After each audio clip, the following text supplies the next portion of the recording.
For the first time in all of human history, mankind is politically awakened. That's a total new reality.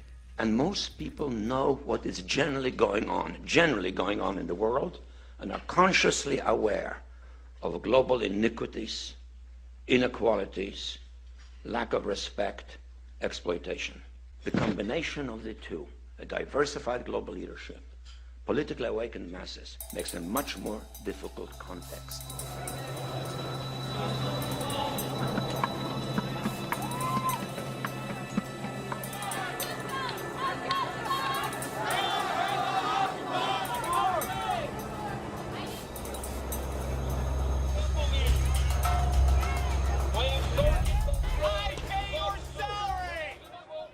Most people at some period in their life experience what one might perhaps call a lucid moment. A moment when they look at life around them and they think, is this it? And then it suddenly hits them that there must be something more, that there is something more to life. Many people instinctively know that there is a great deal more to reality than what can be perceived with the five senses. But because most people think only with their left brain, they believe that connection to these realms can only be achieved through external technology, through science. A very good example of this is the internet. People find the internet with its instant connection to others and its instant access to information to be quite natural. In fact, there are many people today who simply cannot imagine life without it. The internet, in its own sense, unites humanity as one organism, able to communicate with itself spontaneously. And this becomes more true each day as more countries and more people come online. In this growing web of communication, we can clearly see the unification of mankind becoming a reality. But it is a digital version of it. One could almost say that the internet as we know it today is the central nervous system of a new humanity. A humanity that is vastly different from anything that has previously existed.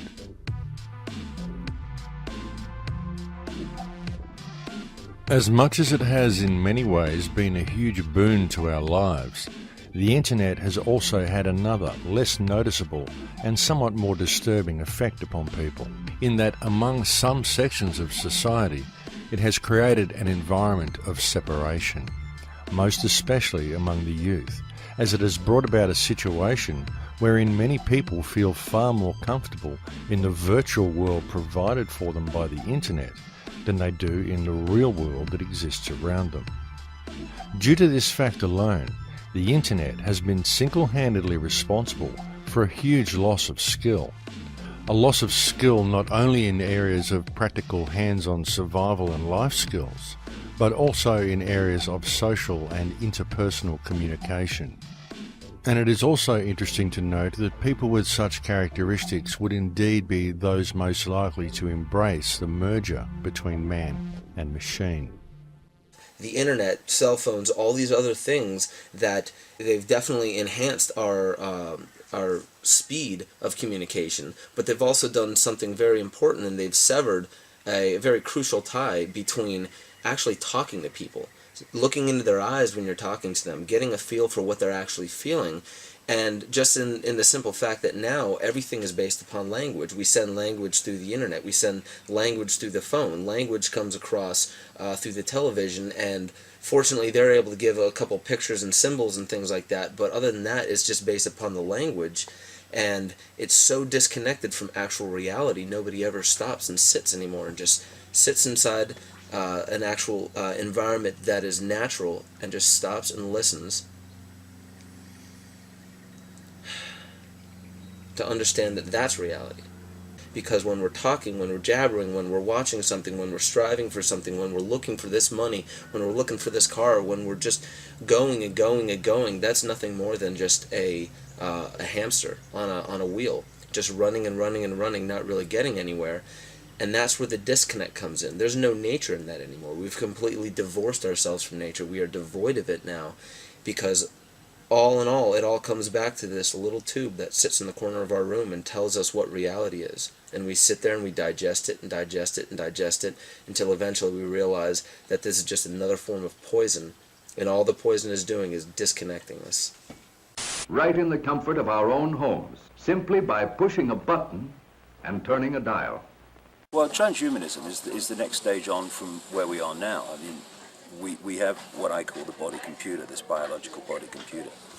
And because those in the shadows understand that that's what it is, and that we are, like in a cosmic version of the wireless internet, you've got this kind of infinite energy field of information of various depths and various levels of awareness and expansion, and then you're decoding this bit of the band. Now, if you decode this bit of the band, which is what this body does, then that's your world, that's your everything, if you're just only aware of that. And so we have a global population that is constantly programmed to read a certain band, and then only some of that band within it. And through that, they are manipulating us to see self and the world in very minute, limited terms. When if we just opened our minds to consciousness, we would then start going further and further into the band and getting more and more insights, more and more knowledge, more and more awareness, and suddenly we'll see what's going on. And it seems to me that transhumanism is the next stage on from that, where they go the next stage into locking us into this robotic cyborg state, so that we are even beyond the limitations that we are now, to the point where basically you are born a robot, you live a robot, and you die a robot, with less and less impact on the conscious self, on perceptions, on behavior, on actions. And if we get to that point, which is what they want, there's a guy in Britain, a very strange man called Professor Warwick. He's famous for being implanted, he's at Reading University, for being implanted so he can turn the frickin' television on and off with his arm and all this crap. And he once said, what's the problem with loving your servitude? What is the problem with having basically technological connections which are feeding you a sense of happiness, so that you're always happy? He said this guy's an academic in Britain.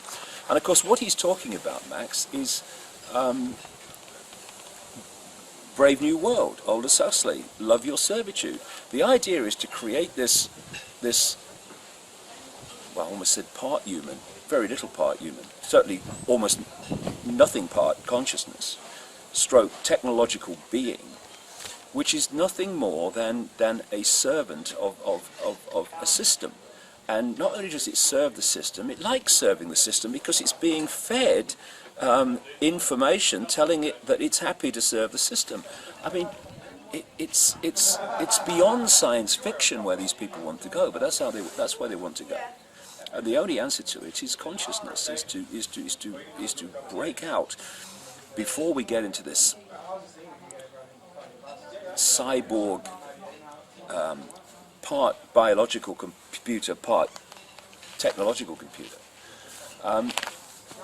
Break out of this perception control that we have now, the level we do now, before it gets into that level, because they want to move towards that very quickly. You don't have to wonder about the singularity to see remarkable changes coming from technology. Look at today and how remarkable technology is, and it's hardly stopping.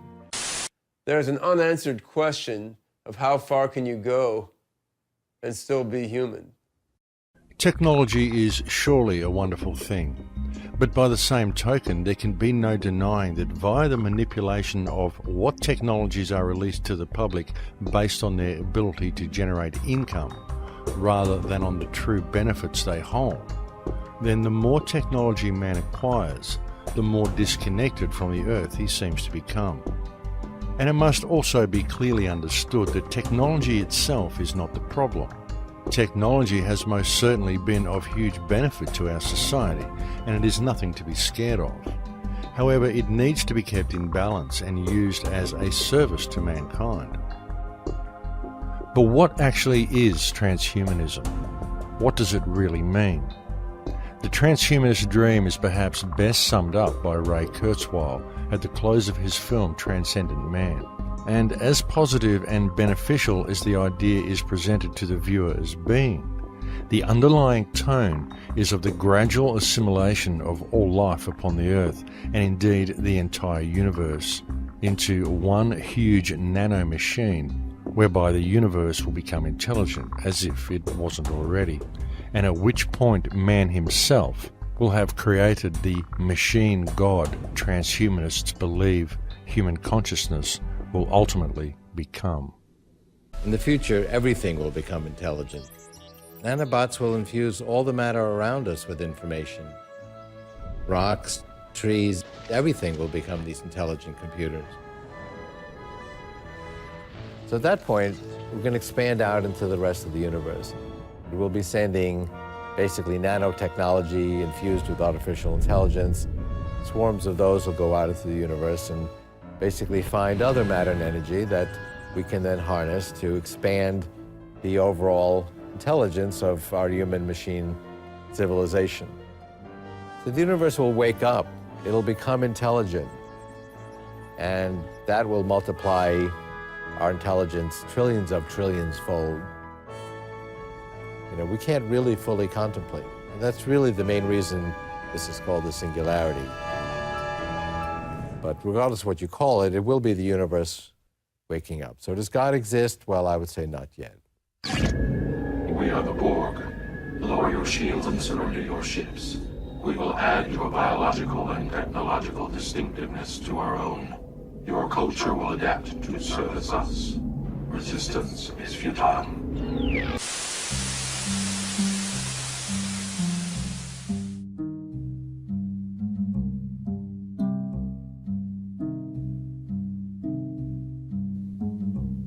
One must truly ask, is this the direction mankind should really be heading? But even more importantly is the question of whether mankind is actually being given any choice in the matter. And if the answer is no, then the next question is how might such a thing as the global implementation of the transhumanist agenda, as outlined by Kurzweil, actually be achieved without the knowledge of the general population? Biotech is an exploding frontier. It is clever enough and small enough to enter and change our very cells. When nanobiotech has a firm footing in us, it will be easy to upgrade and downgrade anyone and anything in any way. Oliver Curry, an evolutionist at the London School of Economics, predicted in 2007, the human race will one day split into two separate species, an attractive, intelligent ruling elite and an underclass of dim-witted, ugly, goblin-like creatures. Technology is only ever as dangerous as the mind of whomever wields it. And if those who hold the reins of power in this world can in any way be appraised according to their track record, then for the bulk of mankind, transhumanism presents itself as a very dire future indeed.